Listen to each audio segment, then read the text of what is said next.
Our Earth is home to countless plant and animal species, all of which have a limited lifespan and are bound to die. Yet these species have existed for several thousands of years. That's because living organisms can reproduce. That is, they give rise to offspring, which in turn grow and reproduce their own offspring of the same kind. This ensures survival of the species generation after generation.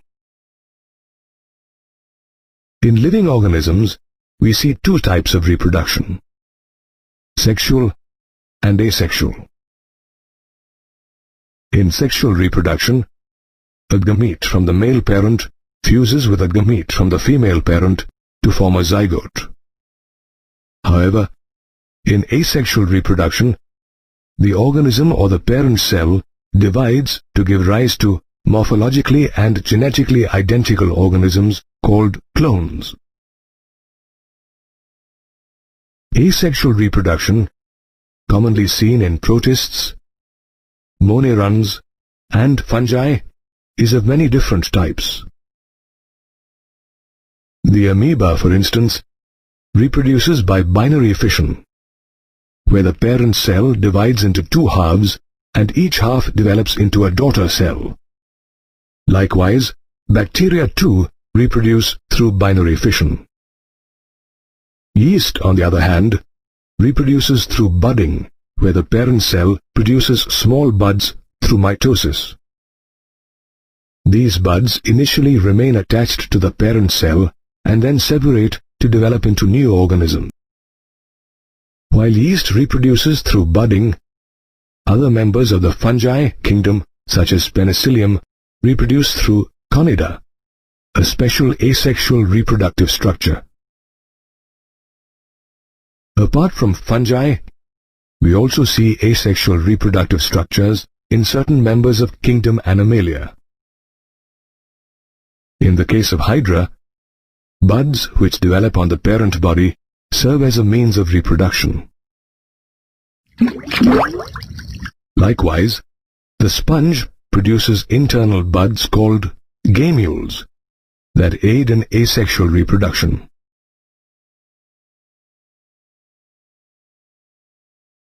Apart from single-celled organisms and animals, asexual reproduction is also seen in simple plants such as algae, as well as in certain higher plants such as potato. For instance, Chlamydomonas, a type of algae, develops zoospores which later mature into new plants. However, during unfavorable conditions, Chlamydomonas, as well as other types of fungi and algae, undergo sexual reproduction. In higher plants, asexual reproduction, commonly known as vegetative propagation, takes place through vegetative propagules, specialized structures which emerge from different parts of the plant. For instance, the stem of a potato plant is dotted with buds known as eyes, which later germinate into new plants. Whereas in a ginger plant, modified stems or rhizomes having nodes and buds act as a means of vegetative propagation. While the buds develop into a new ginger plant, the nodes of the rhizome give way to adventitious roots which help in the absorption of water and minerals from the soil. Bryophyllum, on the other hand, have notches on the margin of their leaves that give rise to adventitious buds that fall off and later germinate into new plantlets. Apart from buds and nodes, runners, suckers, offsets, and bulbs are other examples of vegetative propagules in plants. Interestingly, farmers and gardeners make full use of vegetative propagation for commercial cultivation of various plants, including strawberry, potatoes, and ginger. Vegetative propagation, however, can turn into a problem in certain cases, like the fishermen of Bengal have discovered. water hyacinth, an aquatic plant with a phenomenal rate of vegetative propagation, is choking the Bay of Bengal and killing millions of fish, thereby ruining the livelihood of the fishing community. Asexual reproduction, an important biological process that ensures continuity of life, occurs differently in different organisms. Reproduction, an important biological process occurring in living organisms, ensures continuity of life. Organisms reproduce either asexually or sexually. In the case of sexual reproduction, we see the fusion of male and female gametes, which are either produced by the same individual or by different individuals of the opposite sex. Though organisms which engage in sexual reproduction vary in their external and internal structure, the pattern of sexual reproduction remains quite similar. All organisms, for instance, go through 3 phases of life: the juvenile phase, reproductive phase, and senescence phase. The juvenile phase is a period of growth which is characterized by an increase in height in all animals, including human beings. Whereas in plants, we see the emergence of new leaves during the juvenile phase. Did you know that in plants, the juvenile phase is known as the vegetative phase? Interestingly, the duration of the juvenile or vegetative phase varies in different organisms. In human beings, for instance, the juvenile phase lasts for 13 to 16 years in the case of females and 13 to 15 years in males. Whereas a mango tree remains in the vegetative phase for around 3 to 5 years. The juvenile phase is succeeded by the reproductive phase in both plants and animals. In the case of plants, this phase is marked by the appearance of flowers or vegetative propagules such as runners. However, while some plants, such as the rose, flower throughout their lifespan, others, such as the mango, flower seasonally. Interestingly, in the case of mango, which also happens to be a perennial plant, it is very difficult to define the various phases of life. That's because perennials, which have a long reproductive phase, keep shedding their leaves throughout the year or once a year in winter. The shedding of leaves can be misinterpreted as a sign of the senescent phase. However, it is easy to identify the phases in the case of annuals and biennials. As all 3 phases of an annual plant occur in 1 year, whereas biennials have a 2-year life cycle in which the plants enter the vegetative phase in the first year and the reproductive followed by the senescent phase in the second year. Did you know that certain plants such as bamboo flower only once in 100 years, produce fruits and then die? Similarly, Strobilanthes kuntiana or Neelakuranji flowers every 12 years. Just as plants develop specialized structures during the reproductive phase, animals too show certain morphological and physiological changes. In human beings, for example, the reproductive phase, which starts with puberty, leads to the development of male and female secondary sexual characters such as facial hair in male and breasts, which are seen more prominently in females. Moreover, females of all placental mammals, including primates and non-primates,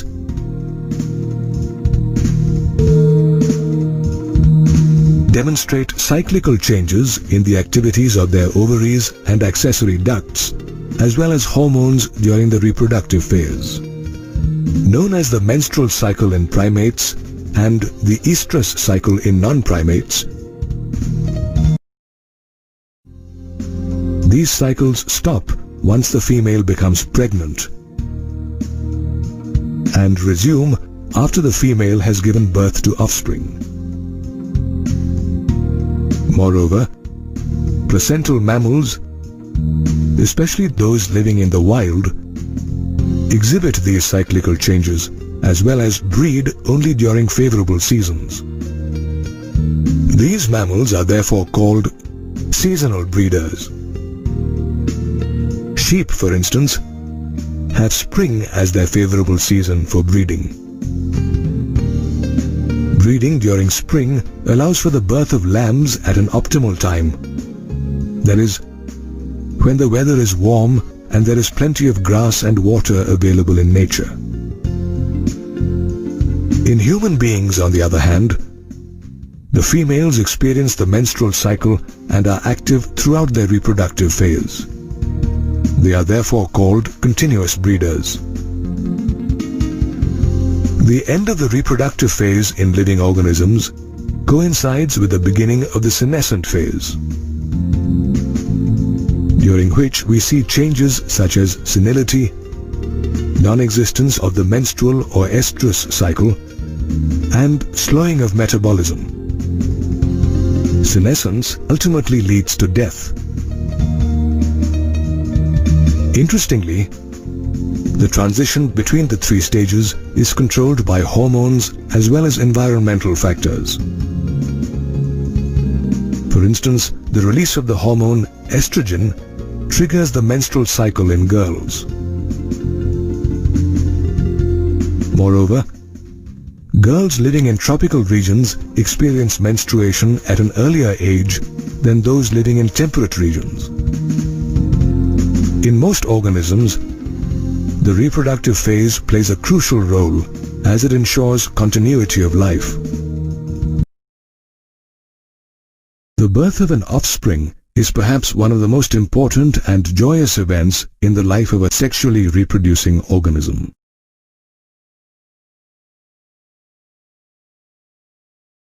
This event, however, is a culmination of events such as the development of the zygote and embryogenesis. Both these events, incidentally, are the mainstay of post-fertilization, the third stage in sexual reproduction. Did you know that every sexually reproducing organism begins his or her life as a zygote?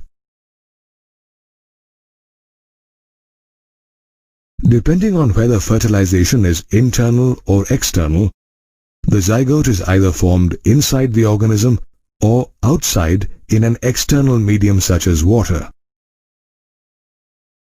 After its formation, the development of the zygote is largely influenced by its environment.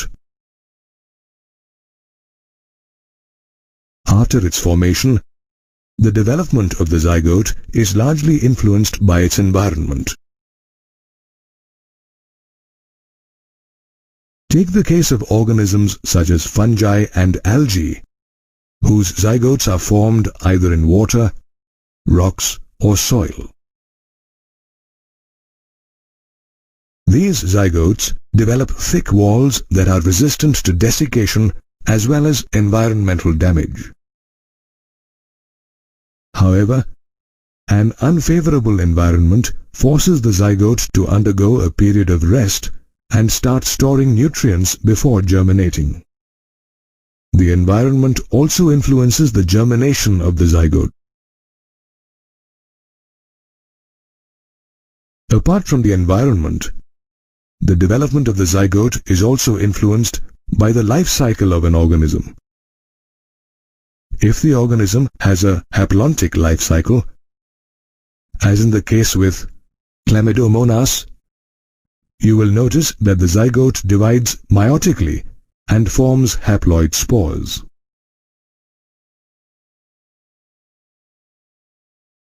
However, in the case of a fern, a pteridophyte with a haplodiplontic life cycle, the zygote divides mitotically to form a sporophyte. After the initial development, the zygote slowly starts metamorphosing into an embryo through a process known as embryogenesis. During this process, the zygote starts to divide mitotically, which results in an increase in the number of cells. Simultaneously, the zygote also undergoes cell differentiation, a process during which groups of cells go through modification to form different tissues and organs.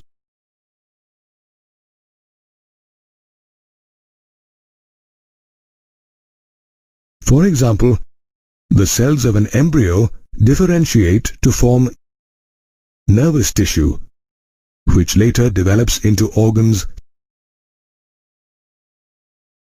such as the brain or spinal cord.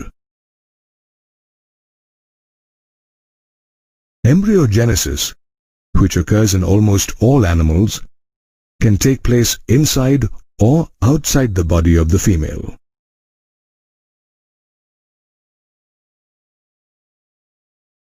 In oviparous or egg-laying animals such as reptiles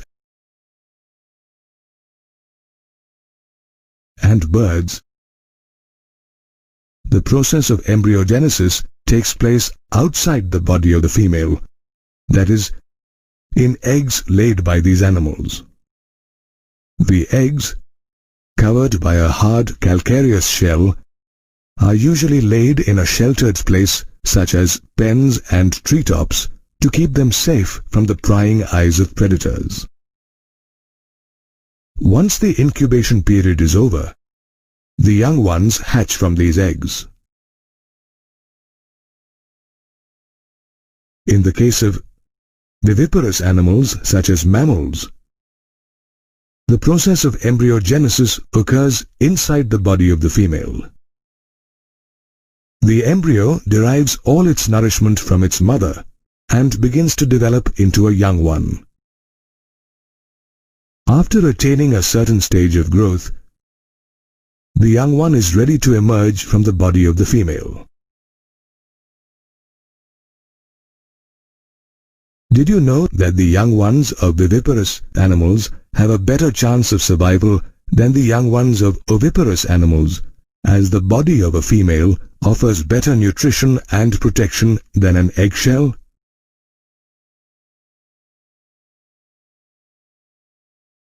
Apart from animals, the development of the zygote and embryogenesis occur in flowering plants as well.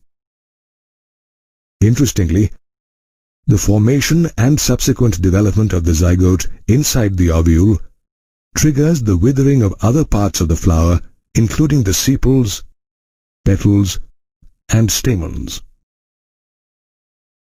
The pistil, which contains the ovule, however, remains attached to the plant.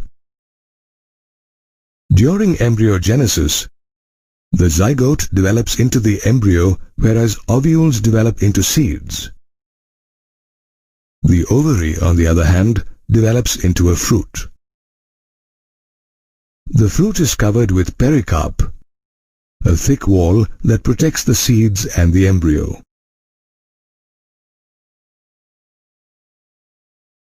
After the fruit is consumed, the seeds get dispersed by wind, water, or animals.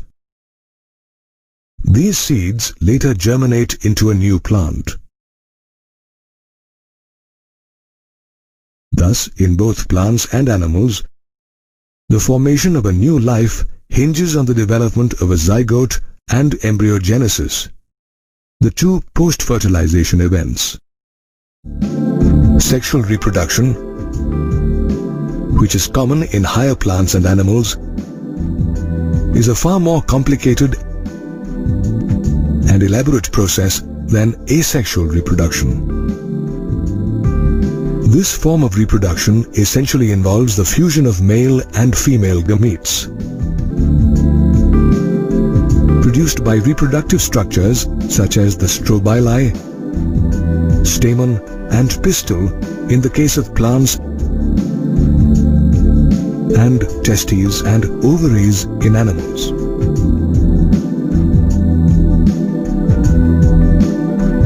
Interestingly, while some organisms are endowed with both male and female reproductive structures, others possess only one of either reproductive structure.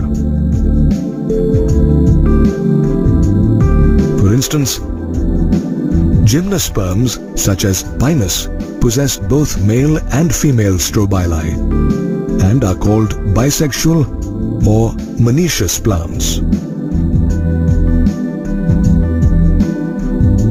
Cycas, on the other hand, has the male and female strobili growing on different trees and is known as a dioecious or unisexual plant. Angiosperms too comprise a variety of monoecious and dioecious plants. For instance, the coconut tree is considered a monoecious plant, where a single tree bears the staminate, the stamen-bearing unisexual male flower, and the pistillate, the female flower bearing the pistils. Even the pea plant is a monoecious plant, as both the stamen and pistil are present on the same flower. Papaya, on the contrary, is a dioecious plant that bears staminate and pistillate flowers on different trees. Did you know that we come across bisexual and unisexual organisms even in fungi? Bisexual fungi, such as the straw mushroom, bear the male and female gametangium, the plus and the minus mating type, on the same thallus. Hence, these types of fungi are also known as homothallic. This is in contrast to heterothallic fungi, such as Rhizopus, which bears the male and female gametangium, that is, the plus and minus mating type, on different thallus.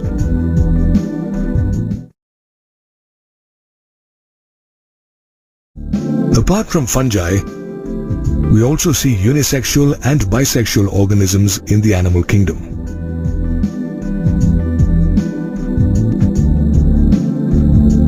The earthworm, which has both testis and ovary, is bisexual in nature. Did you know that bisexual animals are also called hermaphrodites? Human beings, on the other hand, are unisexual organisms, as each individual possesses either the male or female reproductive organ.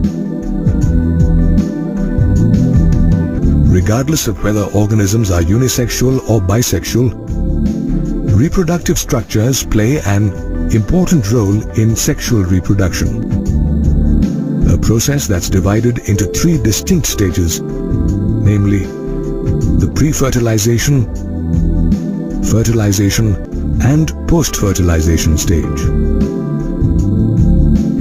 The pre-fertilization stage is the first stage in sexual reproduction and includes gametogenesis and gamete transfer, events that occur prior to the fusion of gametes. Gametogenesis refers to the process of formation of the haploid male and female gametes due to cell division in the parent body. The type of cell division is decided by the nature of the parent body. Haploid organisms such as moss, a type of bryophyte, produce gametes by undergoing mitotic division. Apart from bryophytes, other haploid organisms belonging to fungi and algae too produce gametes by mitotic division. However, diploid organisms such as pteridophytes, gymnosperms, angiosperms, as well as most animals, including human beings, possess specialized gamete mother cells called myocytes that undergo meiosis or reduction division, forming haploid gametes. These haploid gametes aren't morphologically similar, and hence they are called heterogametes. Moreover, while the male gamete is called the antherozoid or sperm, the female gamete is called the egg or ovum.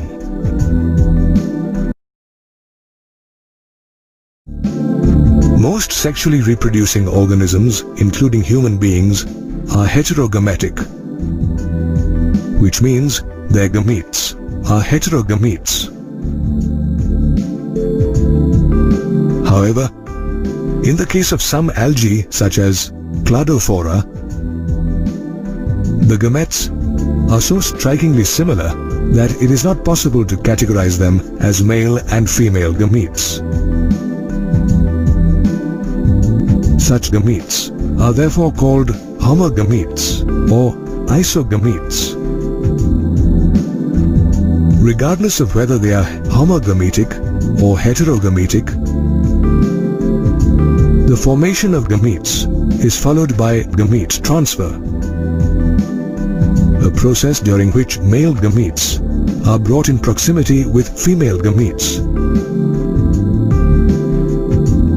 In the case of algae, bryophytes and pteridophytes, water acts as a medium for such gamete transfer.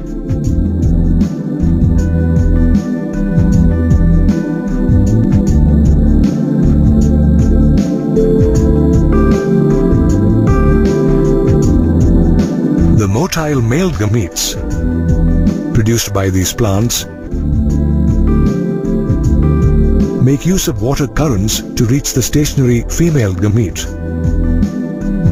However, during this process, many male gametes either die or fail to reach their destination.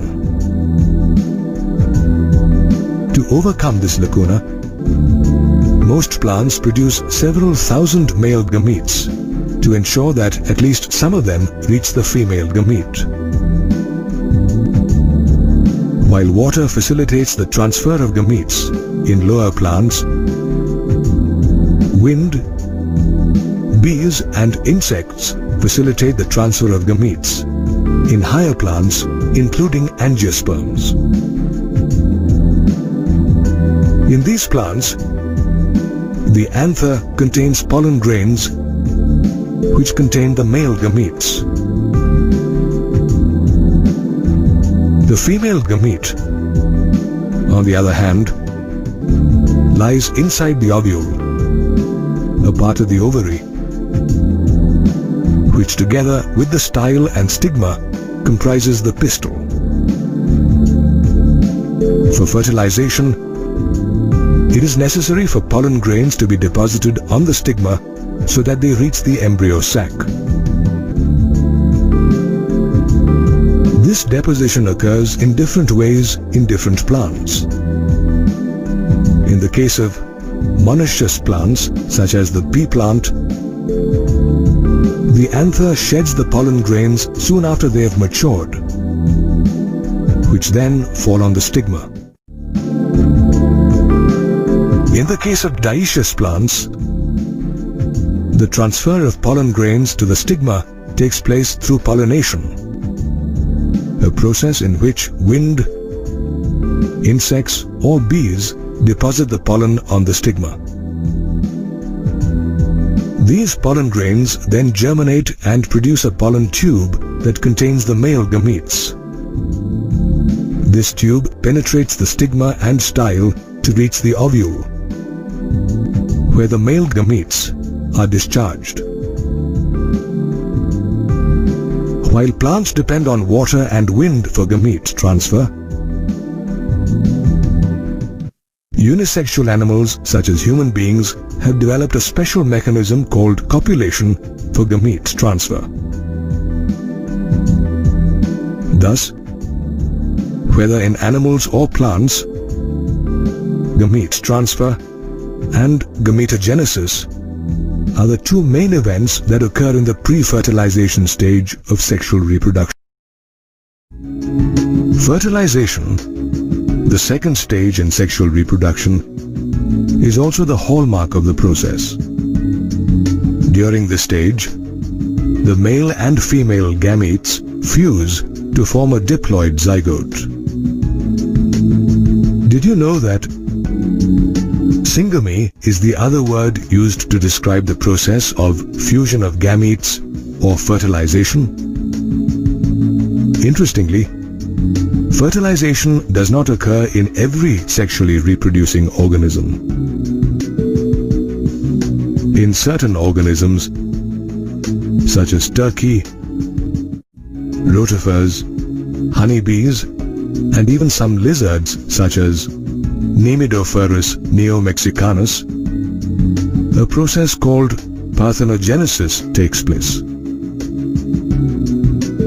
In this process, the female gamete does not fuse with the male gamete, but undergoes developments such as cell division or chemical changes to form new organisms. Parthenogenesis, however, occurs only in a few organisms.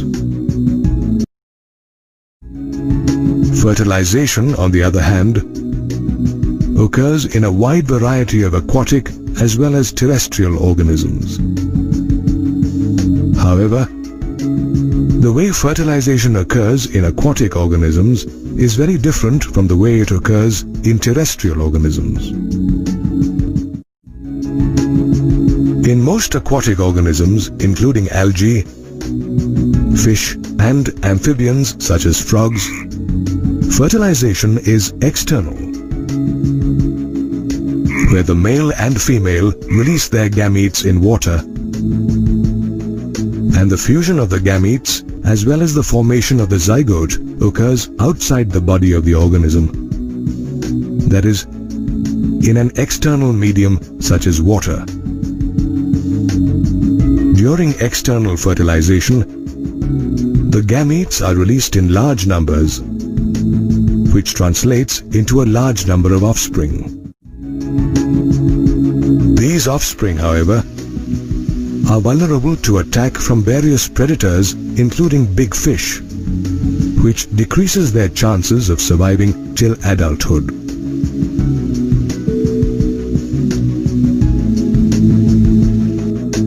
Interestingly, frogs and other organisms, including fish that engage in external fertilization, undergo several bodily changes during the breeding season to attract mates.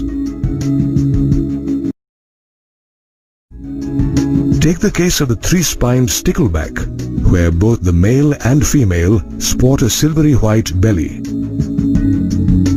However, during the breeding season, the belly in the male changes to bright red, and in females, pale yellow.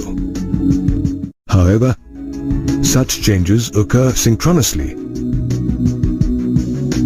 which ensures successful mating as well as perfect timing during the release of gametes. This enhances the chances of successful fertilization.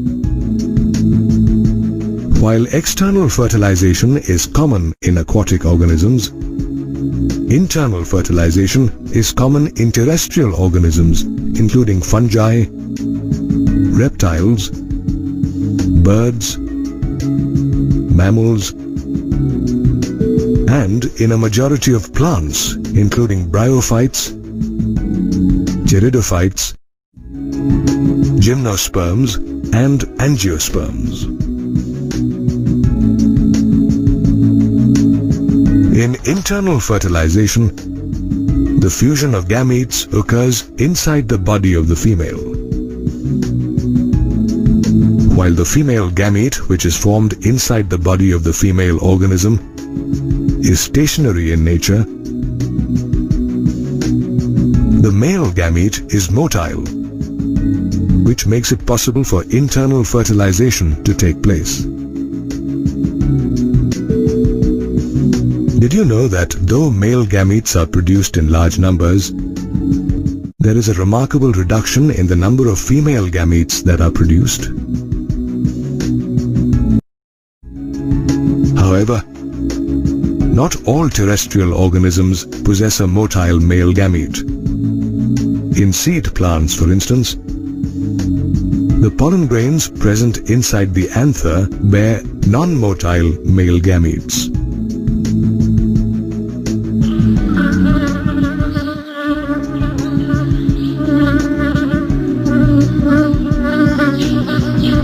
These pollen grains, therefore, depend on agents such as the wind, bees, and insects to carry them to the stigma.